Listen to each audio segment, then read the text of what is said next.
and municipal and state leadership. GPEC has attracted more than 540 companies during his tenure, creating more than 100,000 jobs and 56.8 billion in capital investment. Some notable projects include TSMC, Apple, LG Energy Solutions, Microsoft, GoDaddy, Amazon, Garmin, General Motors, HelloFresh, Core Power, Williams-Sonoma, and headquarters including Benchmark Electronics, Cars League Companies, Rogers Corporation, and MED Electronics. In October 2021, Chris led GPEC to being recognized as a top economic development organization globally by the International Economic Development Council a year after being named the top EDO in the US in 2020. Please welcome to Chris to this talk.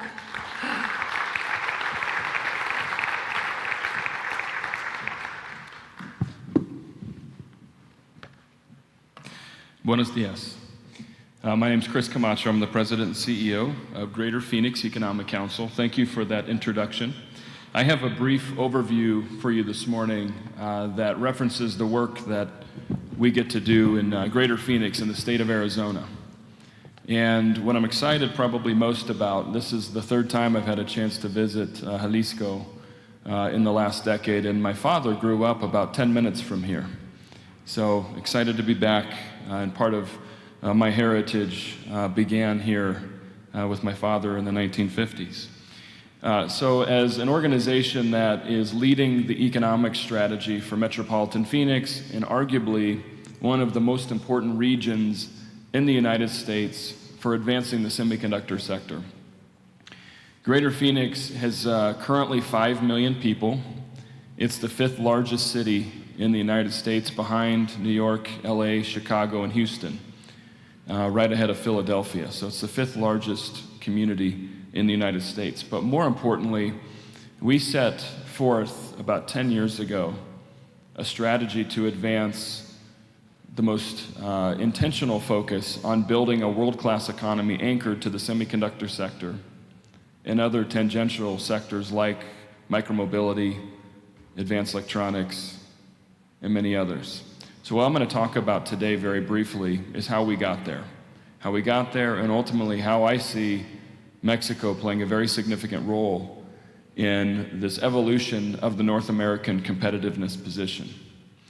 Over the last 15 years, I've spent time in Asia, working on the island of Taiwan, in Japan, Korea, and really all across the continent to assess what would it take for the US to be a competitor in reinventing the way that America and our North American counterparts in Mexico and Canada can compete to build this industry.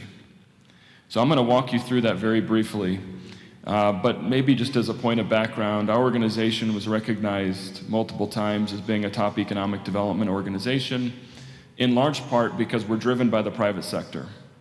So we unite 22 municipalities, including the city of Phoenix, but arguably more important, we have 200 companies like Intel that you'll hear from later today, Taiwan Semiconductor, Boeing Corporation, and many other leading entities that work in concert with us to drive the economic strategy for metropolitan Phoenix.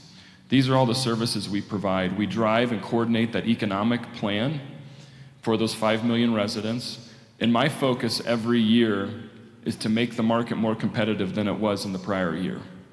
And that's investing in certain strategic infrastructure.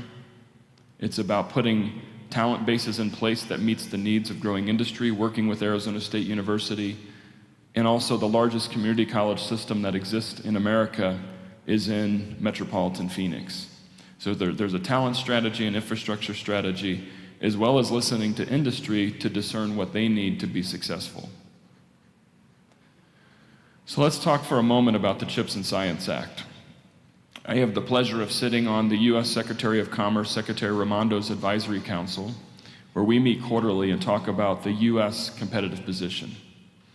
And prior to that role, I had served under President Trump and his leader, Wilbur Ross, as part of his Commerce Secretary cabinet, to also focus on the CHIPS strategy.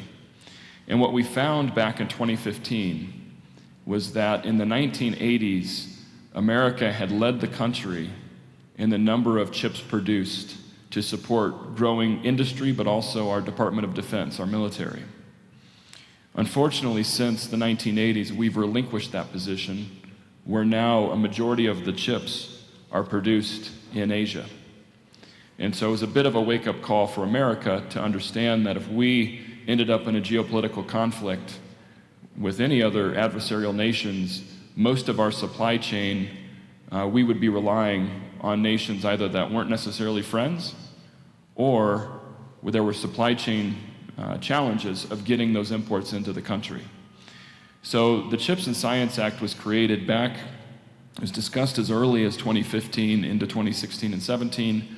It was formally codified in 2021, but a handful of states have really benefited from the CHIPS and Science Act. So I'm going to talk about that here in a moment. And that slide just illustrates simply where the most advanced chips are produced around the world. So today, the United States is at 12%, and as you can see, most of these chips are produced on the island of Taiwan. Has anybody spent any time in Taiwan? A handful of you? So when I was there recently with Senator Kelly, who's our Arizona senator, who also serves on the Armed Services Committee, he and I visited Tainan, Taiwan, and visited Hsinchu, where they have the most advanced state-of-the-art fabs that produces the 4, 3, and 2 nanometer chips. Chips that are embedded in everything from Qualcomm's fabless operations to Apple to many other enterprises that sit in North America. And part of this realization, in addition to Department of Defense, was assessing how US customers were thinking about their chips and foundry supply chains. So a lot of this momentum really was garnered by the fact that Intel and TSMC, which are two major companies in Arizona, were feeding this change in the United States. Now, as I'm continuing to learn, companies like Qualcomm adding 500 engineers in Tijuana, the 30 years that Intel has operated here in Guadalajara, very significant opportunities, I think, to reinforce North American competitiveness over the next 30 to 50 years.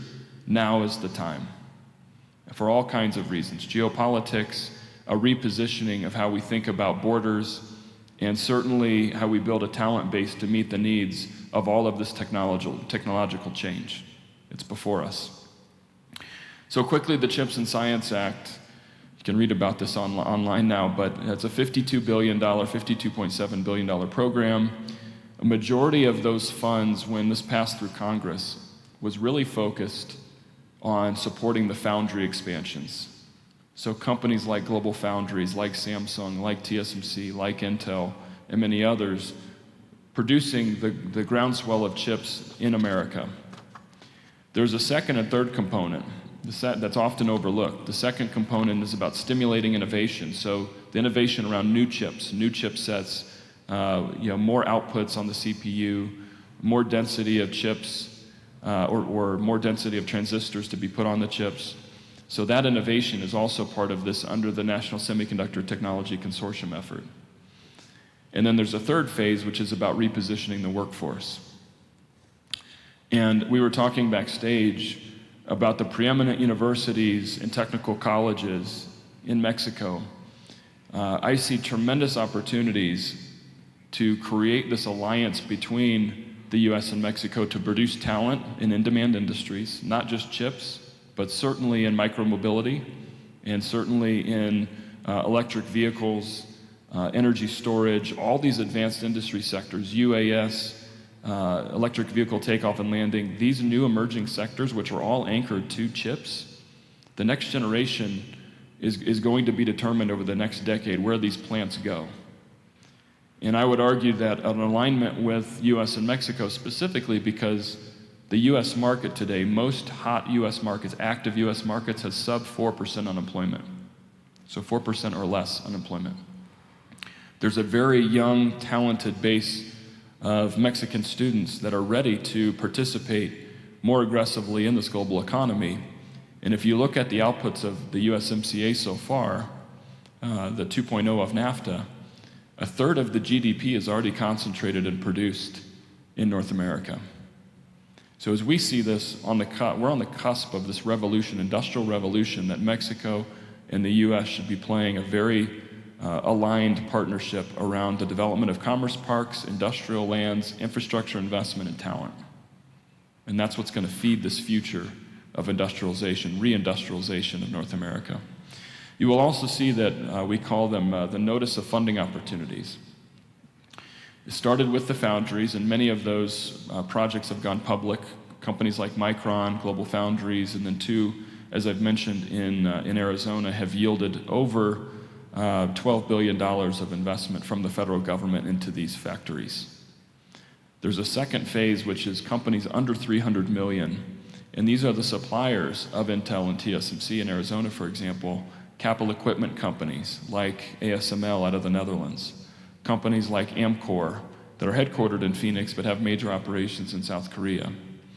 Whether it's chemicals, gases, substrates, packaging, capital equipment sets, we're seeing a massive radical change of investment in the US. And of the under 300 million in that second, what we call NOFO, there's going to be about a dozen companies in Arizona that are also funded. Those key suppliers that support the foundries will also be funded. And then I would expect many, 3 and 4 NOFOs to be announced here over the next 2 quarters. So as you can see on the screen here, this illustration reflects where the major semiconductor investments are across the US. The concentration, as you can see, is in many states, including Ohio, New York, Texas, and along the coast in Oregon, California, and Arizona. Since we've been working very closely on the CHIPS Act, I think I've got this in a slide here, we believe that Arizona has been well positioned largely because of the legacy that Motorola built back in the 1950s. The transistor was created in Arizona, and Motorola has spun off a number of companies since their time in moving to Arizona in the 1950s. And then when Intel came to Phoenix or Chandler, which is one of our cities, in 1979, they've subsequently added over 10,000 jobs in our community. So we continue to build infrastructure, that's whether it's roads, water, wastewater, finding ways to support the industry. We're doing all of this in advance of the industry's coming. So in discussions with Mexican government leadership, I would argue this is going to be the most pivotal time for state and federal leadership to align on a federal chip strategy, and that's why we're here, to assess how can we leverage the capabilities of both countries in both regions and create unity around an outcome that makes us competitive with Western Europe and competitive with Asia. And I believe we're embarking upon that. So as you can see here, just since 2020, we've had 38 new companies, and you can see some of the brands there. These are all global brands from around the world that have made investments. That $37 billion is just the first phase of investments with TSMC and their associated supply chain. Intel is not included in this number in that Intel's continued to expand with their Fab 42 and 52 in Chandler. So cumulatively, we've welcomed $135 billion of investment since our first investment in the semiconductor sector. And since 2020 alone, we've had $67 billion of investment announced. So as I mentioned here, that's the $135 billion. You can see some of the most recent companies with Intel and TSMC, Amcor, and the multitude of other supply chain companies. One thing we did, we have over 90 commerce parks in the Metro Phoenix region, and part of where I think why we're winning, why is Greater Phoenix positioning itself and why is it winning a lot of these investments? It's about predictability. Global companies want to reduce risk, they want to find quality talent pools, they want to make sure that their operational timeframes can be met by the market. So when you think about building an ecosystem strategy, it's no different than building all of the nodes that are prerequisites to determining success. You have to address every aspect of what these companies need from a talent and infrastructure perspective, and getting the public sector, the government sector, aligned to meet the speed of the company's expectations. So that's what we did about 10 years ago, is really set forth that approach that's enabled us to garner that success. If you want to continue to follow the work that we're doing within the CHIPS arena, because my expectation, those numbers that you're seeing, I think those will double over the next 5 years. If you take a picture of the QR code, you're able to stay in touch with our work, and you can see how we're advancing a lot of this work. We also host a number of webinars, nationally leading webinars for a few hundred global companies each time, and we'll talk about a very specific element of the development of the semiconductor sector and/or the Federal CHIPS Act, the resources that are available in accessing those funds. Some of the industry highlights, as you can see here, this is not necessarily a new sector to Arizona, but it's one we're building on. And so one area I didn't talk a lot about, but probably the preeminent success story or the success story has been anchored to our ability to produce talent. So I believe Arizona State University, who's here today, Dr. Michael Crow serves on my board in Phoenix, and they've radically changed the way that engineers are produced in a multidisciplinary setting, but also equally important, the delivery system around two-year technical talent. And assessing where we see the workforce here in Mexico really strengthened around aerospace, supply chains, automotive, universities and community colleges or technical colleges. Positioning that technical labor force is going to be really important to bolt on to the U.S. strategy as a feeder system to ensure we can compete with Asia. So I believe that's going to be the next step as we go down this journey of competing with adversarial countries. As you can see here, this is just an illustration of where are the semiconductor companies located. My office is right in the heart of Phoenix, right where you can see a lot of the density. The airport is where the airplane there is aligned, and you can see a lot of these companies are within about a 7-mile radius of one another. And then the large plant for TSMC is the red star on the northern boundary. They took down, just to give you an order of magnitude, TSMC purchased 1,100 acres from the state of Arizona Land Trust. And then last week we had 3,000 acres that went to auction with a developer out of New York that's going to build Hsinchu 2 for the United States. So it'll be the most advanced technology park built in the U.S. around TSMC. And then down in the southern quadrant, you also see where Intel's Ocotillo campus is located. And they have ample room to continue to grow in that corridor as well. So just to conclude here, where we see this incredible trade relationship that continues to grow, I also serve as the executive office for the Arizona-Mexico Commission within the governor's office, where we are so focused on ensuring that predominantly border states like Baja, Sonora, Chihuahua, and others are organized to align with Arizona, but our interest is broader than that. We want to see commerce parks developed in Mexico that enable us to tie to what's called the SkyBridge effort. SkyBridge was built on the U.S. side. Marco Lopez, who's here, and former Department of Homeland Security leader, enabled us to have this goods and port access where Customs and Border Protection sits on the U.S. side of the border, approves the Customs southbound goods, and we want to continue to tie that to locations in Mexico to create this in-bond, translatable and safe way that we can push commerce more expeditiously. We think this is the future. So if you're interested, look up SkyBridge Mesa, and you'll see the example of what we're referencing. We want to see the continued imports and exports to continue. And one area that I also want to reference very quickly, we've spent the last 10 years building up the semiconductor sector. However, we look at the electric vehicle supply chain for the United States. We see the energy storage and energy transformation changing for the United States and Mexico. And there's going to be 3 to 4, maybe 5 other sectors that I think we can replicate what we've been doing with semiconductors into these other lateral sectors. And we should be doing that in alignment with leaders in this room. And this is just indicative of what we're seeing in terms of the quantity and capability of the supply chain connectivity with Mexico. USMCA, as you can see, is already on its way, began in 2020.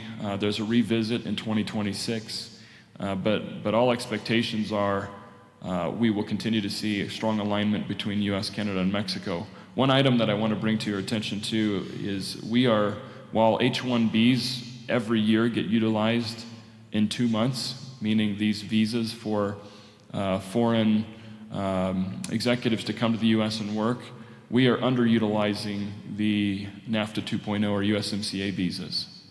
And I think that has to be part of this conversation about how we move talented people between US and Mexico. And this is right before us as a unique opportunity to advance that effort. And then finally, there's been a number of additional programs to enhance trade, as you can see indicated on the screen here. I think the partnerships that are being established between our US universities and Mexican universities. Arizona State University, I'll give you one example. Back in 2006 had about 5,000 engineers in the Ira Fulton School of Engineering. Today it's 33,000 engineers in the school. Those 33,000 engineers are worldwide. And the business programs continue to expand globally. And now what I believe COVID 5 years ago induced was the ability to connect more remotely, more digitally, people and technology to stimulate innovation. And so these kind of programs and examples are all about enhancing trade. And you can see here a number of sectors where Mexico contributes very significantly to that. So I wanted to pause there, open it up for any questions that you might have. I'm honored and humbled to be here with all of you, and I think that looking forward from my perspective, I've been doing this for a little over 20 years in the United States, and I served for 4 years along the border of Mexico in San Luis, Sonora, and Yuma, Arizona, and got to see firsthand how a focus on the cultural ties, celebrating the cultural ties of the countries, promoting trade, the movement of people and goods with ease and safety, really creates a really high quality community. And so I believe that this movement with the reindustrialization of our countries creates an incredible opportunity for us to compete. As you see, the narratives around the country are about anti-globalization. You're seeing a lot of that around the world. What better way is to align our two partner nations to advance our own economies? And it's really well aligned for us to be successful. So thank you very much for being able to contribute a few comments this morning.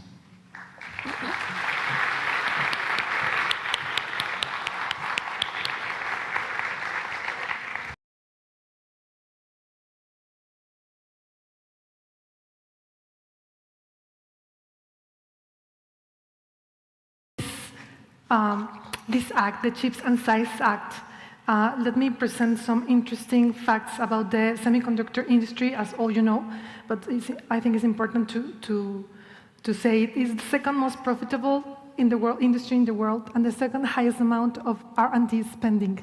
That and this act has a very important part of workforce development, as you already said. And I think one interesting thing about this is that this particular industry generates a highly skilled and well-paid workforce, which makes more interesting, a more interesting characteristic. So I think that this integral investment in all the industry with the CHIPS and Science Act in a 10 years project in the United States. So we, as the neighbors, we are very interested to, I'm very excited for the next projects, particularly in this workforce competitiveness. So well, my question is, to build this resilient cross-border semiconductor supply chain, you already said which are the sectors that you have already identified that are important in Mexico. So how would it look like this network of community colleges from your side? How would it look? How would you think this will work, like this communication to generate high skill and well-prepared workforce with the universities in Mexico? How do you look at it? Well, first, to your point about the quality of the jobs that are associated with the semiconductor sector, so all of those jobs that we've referenced are well over $100,000 in average wage. And so, the way economic development people think about, economy building, you start with, you want to diversify your economic base so that you have a lot of diverse industries that feed your economy and fuel your economy. And then second, within those segments, you want high-wage jobs because that creates disposable income and spending around consumption. And that drives so many other aspects of your economy and creates pretty tremendous indirect jobs. And so from our standpoint, the reason why I'm here, and I believe that Mexico plays a very important role in this competitive position for North America, is that the technical labor in the United States continues to be challenged. And when you look at the unemployment rate, as I mentioned, across the US, very low unemployment. And when you talk to a lot of the industry leaders, they talk about two things: ability to find skilled labor, and that can be technicians, that can be people working in the clean room, it can be individuals, technicians around safety and the storage of chemicals. It can be a variety of different paths. And they talk a lot about the ability to hire and recruit individuals. And they also talk about work rate, the work ethic of the workforce.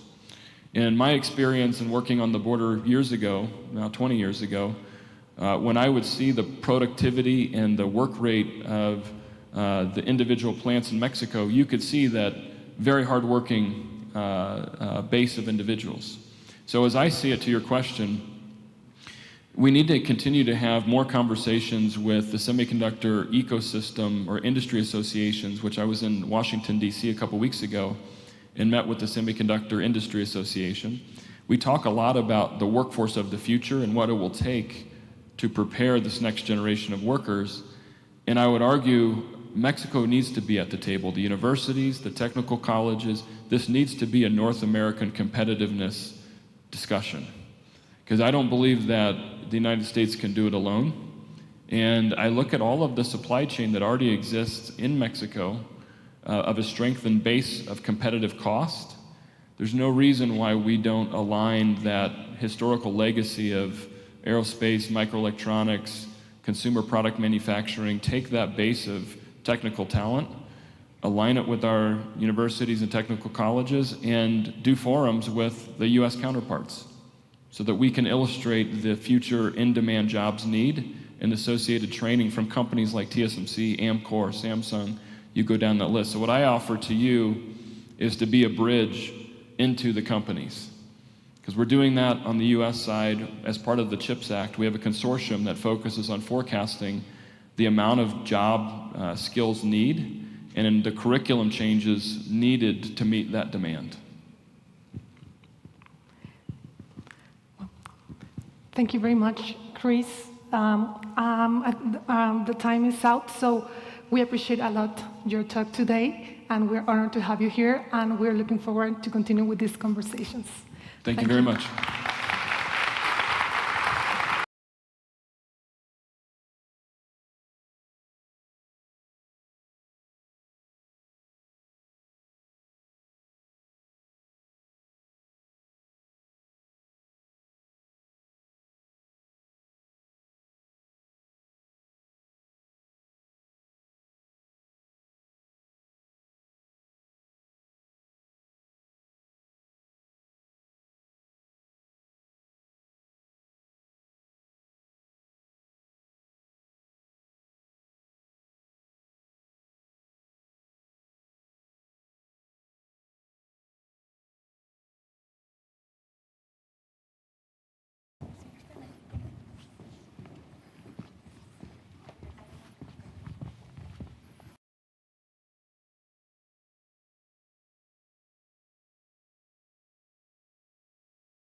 Eugenio Marín, y para mí es un honor presentarlo. Eugenio Marín es director ejecutivo de FUMEC, que es la Fundación México de Estados Unidos para la Ciencia. Es ingeniero mecánico egresado de la Universidad Nacional Autónoma de México, especializado en mecatrónica.